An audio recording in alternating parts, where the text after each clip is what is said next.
गाजियाबाद के लोनी के गांव मंडोला में किसान पिछले 5 साल से मुआवजे की मांग को लेकर आंदोलन कर रहे हैं।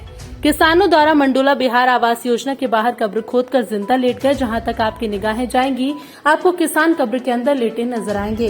किसानों का साफ तौर पर कहना है कि जब तक सरकार तीनों कानूनों में संशोधन नहीं करेगी, तब तक कब्र से बाहर नहीं निकलेंगे।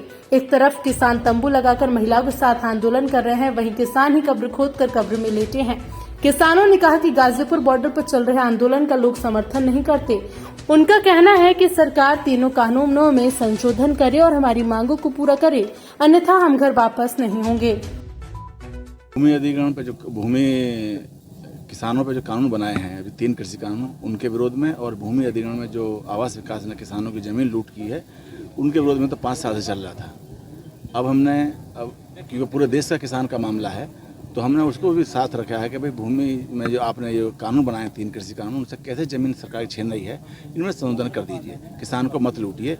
हम कानून वापसी की बात नहीं कर रहे हैं, हम कानूनों में संशोधन की बात कर रहे हैं। वार्ता से कोई हल नहीं निकल रहा है सरकार? अभी कोई वार्ता हुई नहीं है।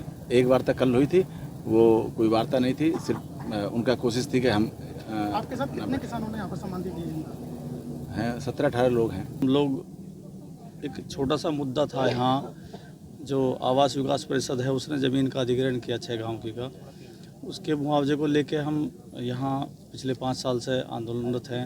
अब सरकार का ध्यान अपनी तरफ आकर्षित कराने का प्रयास कर रहे हैं। हमारी तो सुनवाई हुई नहीं पिछले 5 साल में, लेकिन पिछले 10 महीने से हम लगातार देखते हुए आ रहे हैं कि देश का किसान सड़कों पे है और अपनी आवाज़ सरकार तक पहुंचाने का प्रयास कर रहा है। सरकार के साथ संवाद बना के जो कृषि कानून जो सरकार द्वारा बनाए गए हैं उन पे कोई समाधान निकालने का प्रयास कर रहा है, लेकिन कोई सुनवाई नहीं हो रही है। अब करीब 600 से ज़्यादा किसान बॉर्डरों पे मर चुके हैं, अपनी जान गंवा चुके हैं, तो सरकार का ध्यान फिर भी आकर्षित नहीं है। हम लोगों ने ये निर्णय लिया है, प्रदेश में, उत्तर प्रदेश में के इतिहास में ये पहला कदम है कि हम लोग ये कह रहे हैं कि आप हमारी बात दफन ना करें, बात को दबाने का प्रयास ना करें, आप हमें ही दफन कर दें। सुनील शर्मा की रिपोर्ट।